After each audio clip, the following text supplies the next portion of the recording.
amigos? Bienvenidos y bienvenidas una vez más a nuestro Magazine Femenino. Es un gusto poder encontrarnos nuevamente junto a ustedes, trayéndoles temas de su interés, y hoy precisamente vamos a abordar este término llamado dislexia. Yo no sé si usted lo ha escuchado o tal vez no está seguro de lo que significa. Pues déjeme decirle que no es el único, pues las personas suelen tener muchas preguntas acerca de la dislexia. ¿Será que tiene que ver únicamente con la lectura o este término hace referencia a los retos del aprendizaje en general? ¿Cómo se diferencia de una dificultad específica del aprendizaje?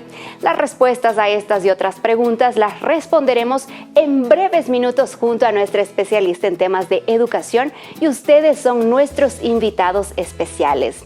Y como siempre, queremos ya iniciar nuestro programa con un consejo de salud, así que muy atentos a la recomendación visual que nos tiene Gabriela Proaño en esta oportunidad.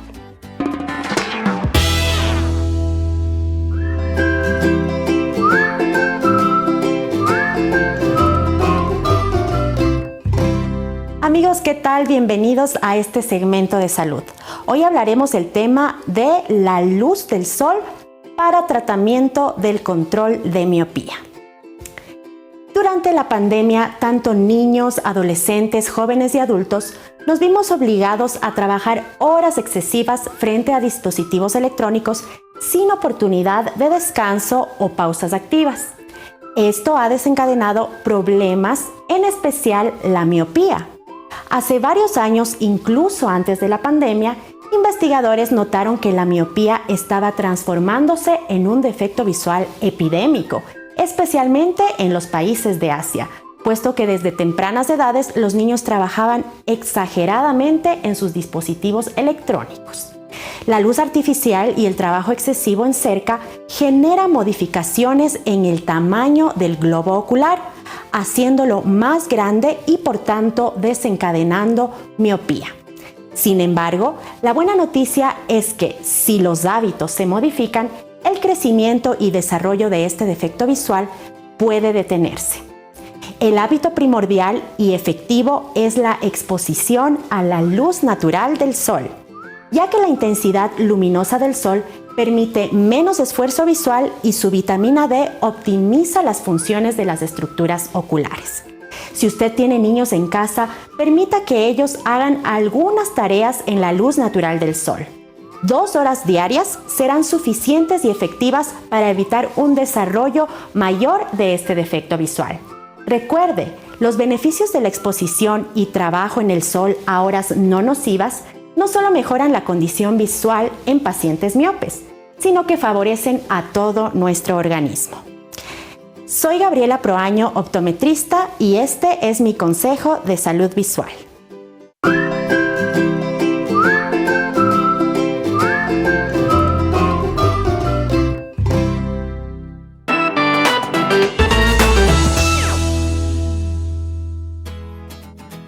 Agradecemos a Gaby Proaño por esta importante recomendación de salud visual para las personas que sufren de miopía. Recuerden que estos y otros consejos los compartimos semanalmente y lo pueden encontrar ya en nuestras redes sociales. Las personas suelen tener muchas preguntas acerca de la dislexia. ¿Será que tiene que ver únicamente con la lectura o el término hace referencia a los retos del aprendizaje en general?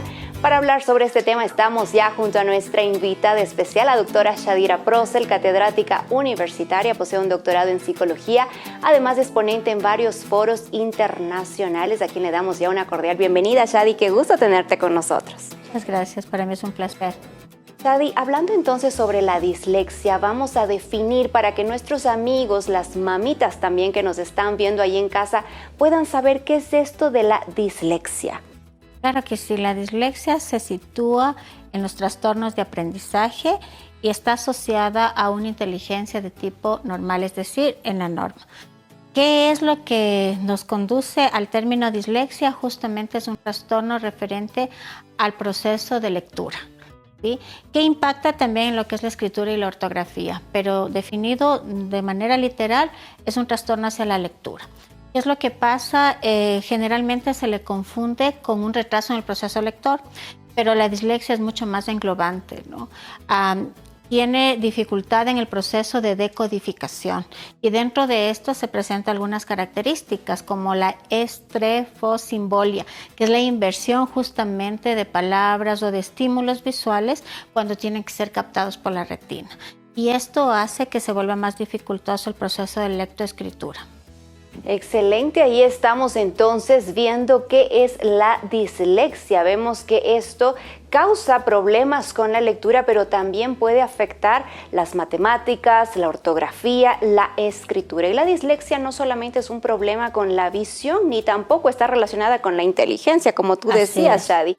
Porque muchas veces decimos, nuestro niño no aprende porque no atiende, porque no está atento en clases o porque ahora tenemos esta educación virtual, pero realmente pueden haber problemas detrás de esto. Yo quiero que nos digas ahora cuáles son esas señales importantes que nosotros podemos identificar para los niños que están teniendo dislexia.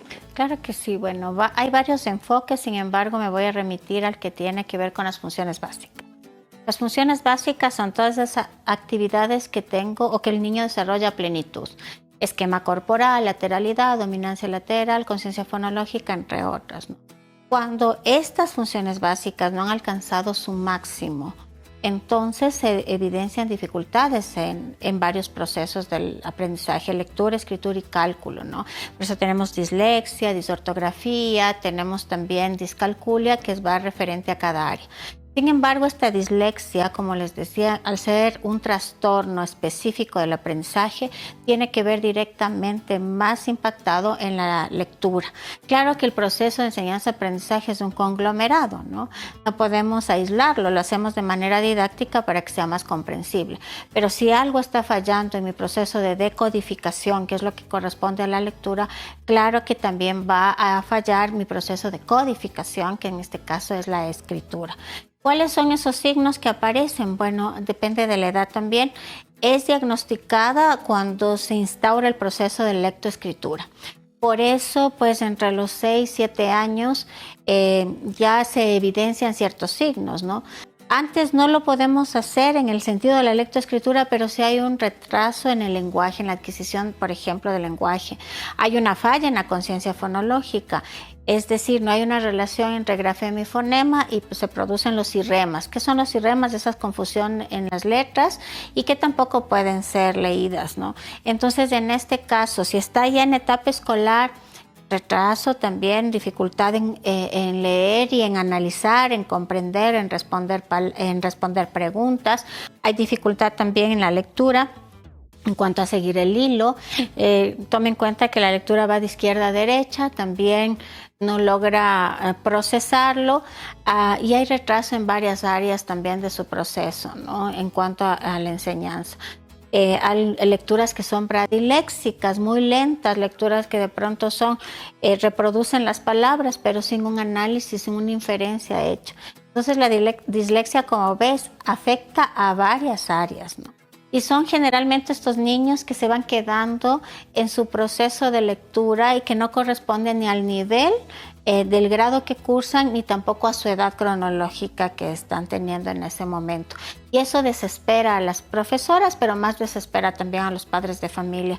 Invierten letras, no pueden leer correctamente, no logran integrar, como les decía, el sonido de las letras, no lo asocian con las palabras, no forman palabras. Entonces esos son los primeros signos que se puede evidenciar, ¿no?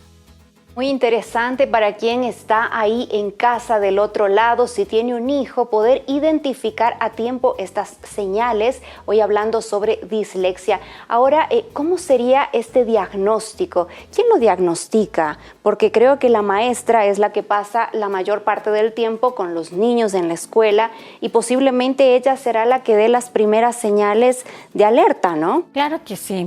Bueno, como tú bien dices, en el ambiente escolar, dentro del proceso de enseñanza-aprendizaje, es la maestra la que logra detectar.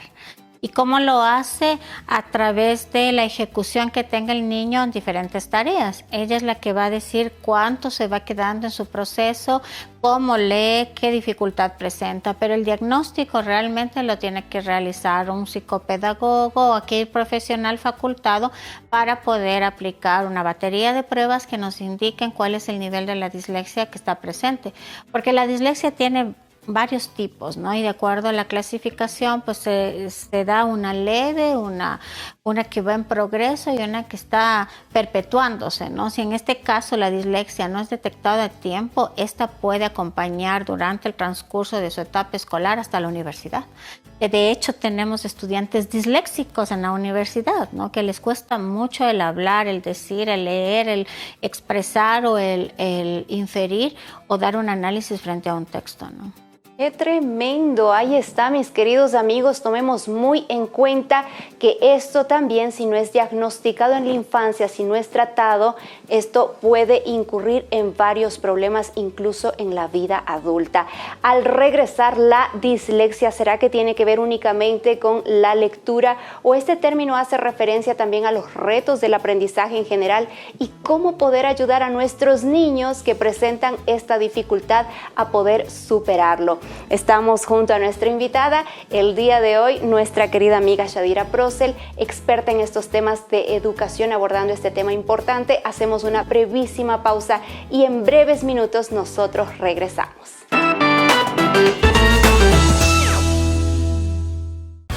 ¿Qué es la dislexia y cómo se diagnostica? ¿De qué forma podemos ayudar a quien lo padece? Este miércoles les invitamos a conocer más sobre este tema interesante junto a nuestra especialista en el área educativa. Además, para quien sufre de miopía tenemos esta sugerencia importante. Yo los espero en nuestro magazine Revista Mujer en los siguientes horarios.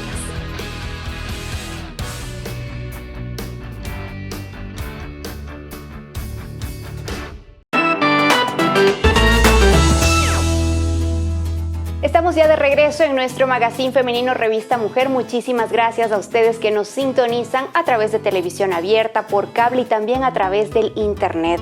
Tenemos un regalito de producción para ustedes que nos están sintonizando.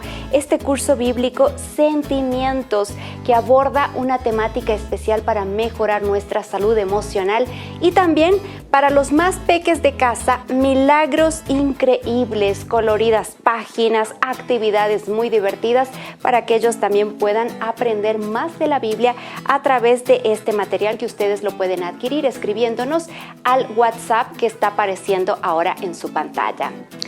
La dislexia a menudo se confunde con otras diferencias, tal vez en la manera de pensar, de aprender, que causan problemas muy similares en el aprendizaje de nuestros niños, y no solo niños, sino también adolescentes.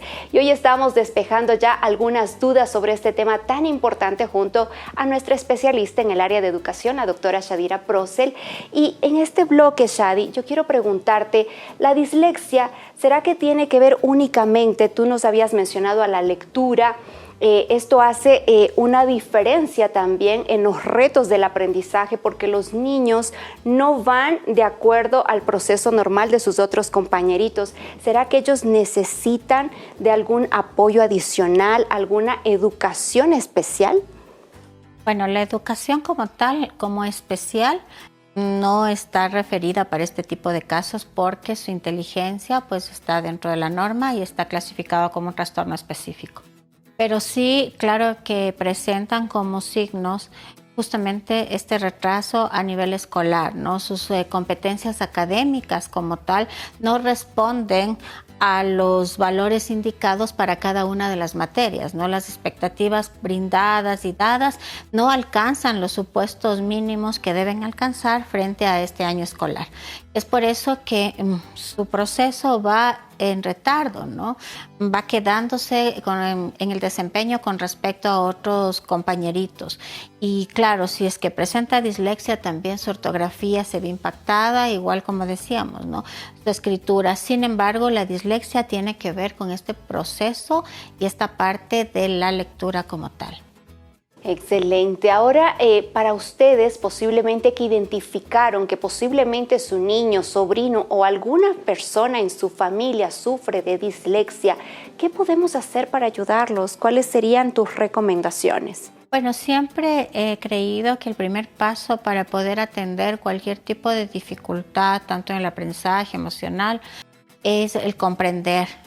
El informarse y el comprender qué es lo que está pasando realmente con mi hijo, mi sobrino, mi tío, etcétera, ¿no? Una vez que yo tengo comprensión acerca de lo que está sucediendo en el proceso de enseñanza-aprendizaje, puedo dar la atención debida. Es necesario que se haga una valoración para saber realmente si es que la dislexia está presente o si esto lleva hacia algún otro trastorno que no ha sido detectado como tal.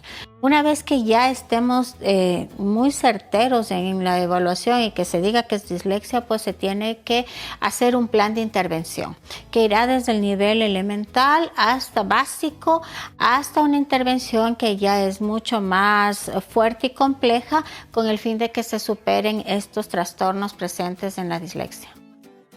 Un acompañamiento siempre es importante, ¿verdad? Paciencia también, sabiduría y educar también a nuestros hijos, porque si hay un compañerito en clase que sufre de dislexia y de repente comienzan las burlas, comienza el bullying, esto también puede afectar, y paciencia para los padres, porque muchas veces no tienen paciencia y comienza a decirle, no, es que tú no aprendes, claro, no puedes, y esto va afectando su autoestima también, claro, ¿no? Sí, hay que considerar que en el proceso de aprendizaje el ser humano es un ser integral, no está dividido nada más, y que lo que pasa a nivel intelectual o a lo que pasa a nivel psicológico no le impacta a nivel emocional, al contrario.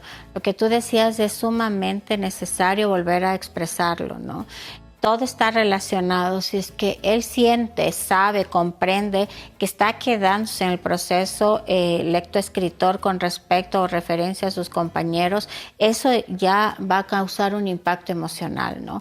Primero una desvalorización, luego si el medio ratifica eso o le resignifica en esa situación, pues ese retraso va a volverse más evidente.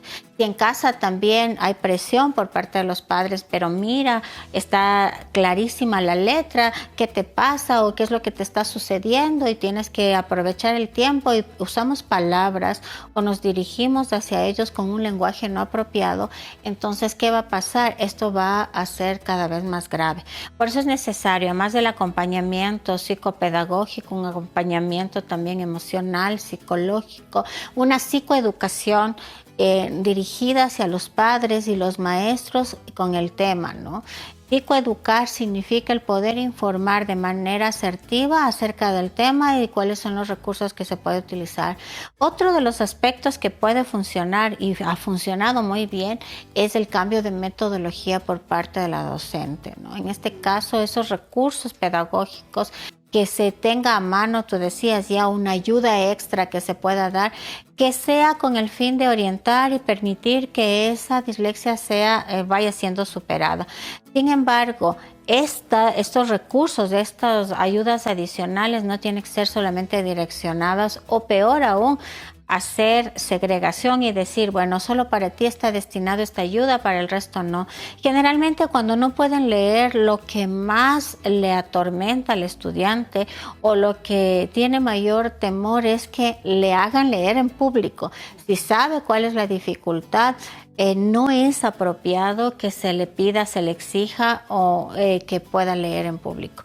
Que responda a las preguntas tal vez de forma oral, si es que tiene que hacer una lectura, otros leerán y él podrá responder o ella de forma oral, no ridiculizar, ¿no? Ante todo, o si es que está leyendo mal, corregir en ese momento, ¿no? Sabemos que tiene un retraso lector, pero la dislexia es mucho más allá que un retraso lector. Implica muchas otras cosas más, entonces si es que falla en la comprensión o falla en la expresión, es mejor buscar alternativas que lleven a cumplir ese objetivo propuesto, pero buscando otros recursos.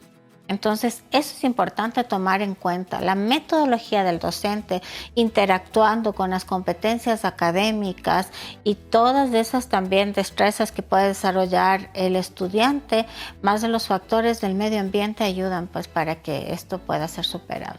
Justamente mencionaste algo importante, ¿no? Los docentes también deberían buscar alternativas, nuevas metodologías para poder enseñar a sus alumnos. Pero si esto no se ha identificado a tiempo, posiblemente el niño ya no es niño, es adolescente. Y como tú decías, tú eres justamente catedrática universitaria y hay muchos alumnos tuyos que posiblemente sufren de dislexia.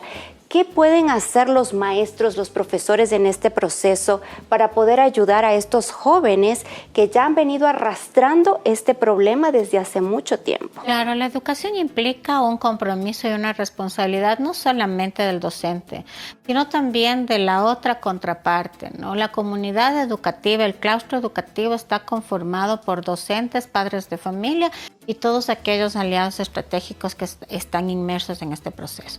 Entonces yo creería que es una corresponsabilidad. Si el docente cambia su metodología, pero si el padre de familia no está dispuesto a reconocer que hay una dificultad a nivel de dislexia en un hijo, es muy difícil que se trabaje de forma aislada. Debe haber un compromiso y una interacción de un trabajo conjunto, un trabajo cooperativo que lleve a superar justamente esta situación. Ser empático nos lleva también a sentir, a pensar, a ver lo que el otro está pasando, ¿no? Entonces, frente a esta situación, primero el ponerse de acuerdo. Es el tomar alternativas tanto en el medio familiar, en el medio educativo, que impacten el medio social para que este trastorno sea superado, ¿no? Y dentro de la misma educación, como tal, no entender que solo es el maestro en el aula el que está llamado. Es también la parte, como te decía, el medio familiar, que es el que apoya en esta situación. Además de esto, hay que seguir un proceso de intervención. Realmente las horas de clase no están dadas para hacer intervención, ¿no? Están dadas para cumplir los contenidos referidos en el currículo y que corresponde a cada edad y a cada año escolar. Entonces hay que buscar una forma de poder fortalecer justamente la percepción visual, la auditiva, la conciencia fonológica, la ortografía, la codificación, la decodificación, la memoria visual, la memoria auditiva y otros factores más que están implícitos justamente y que están debilitados en este proceso de la dislexia. Excelente. Muchísimas gracias a nuestros amigos también que nos están sintonizando a través del internet y nos preguntan, ¿la dislexia puede superarse o desaparecer a medida que los niños crecen a través de estas adaptaciones y estrategias que pueden ayudar en escuela, en el hogar, en otros? ¿Será que esto puede desaparecer con un buen acompañamiento con la familia, con el profesional? Claro que sí. Bueno, esto va a ir mejorando siempre y cuando se tome las alternativas y ayudas correspondientes, como tú decías, ¿no? Este andamiaje de parte de esta persona adulta que hace un acompañamiento y que además de esto establece cuáles son las pautas para poder estimular, mejorar todo lo que son las funciones básicas. Esto claro que sí, suele ir mermando, suele disminuir frente a esta intervención. Sin embargo, así también, desde el otro lado, cuando no es atendida, suele ir en aumento, es progresivo, ¿no? Y se manifiesta y se mantiene durante un tiempo escolar, ¿no?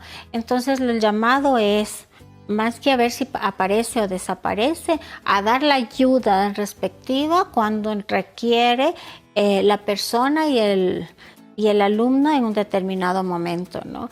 No hay que maximizar, pero tampoco hay que minimizar cuando ya tenemos este tipo de signos y síntomas presentes. Hay que dar atención, hay que buscar la alternativa de descartar cualquier otro problema asociado. Excelente, Shadi. Ahora ya en este minuto final, ¿qué recomendación tú darías a los padres que tienen un hijo con dislexia, ¿no? Bueno, la primera cosa que yo les diría, como les he venido señalando, es el poder empaparse de información que sea veraz, científica, ¿no?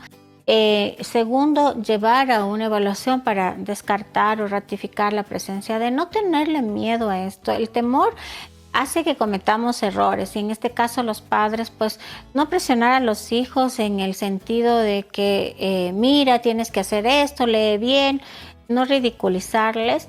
Y una vez que ya se tenga el diagnóstico, una vez que ya se ha hecho la evaluación, una vez que contemos con ese diagnóstico veraz que nos diga que es dislexia, buscar la ayuda correspondiente. Siempre ir hacia la pedagogía del encuentro, siempre ir hacia la pedagogía que destaque realmente las capacidades. A veces te digo, Maggie, si en el proceso de aprendizaje nos referimos solo a las limitaciones que se presentan, porque es lo que vemos, ¿no? Pero también hay que buscar esas estrategias que compensen o que estén establecidas con esas capacidades que puede dar el estudiante como tal. Excelente, Chadi. Yo quiero agradecerte realmente por tu tiempo, muy acertadas tus recomendaciones y queridos amigos, no nos cansemos de hacer el bien porque a su tiempo cosecharemos si no desmayamos, nos dice Gálatas 6:9.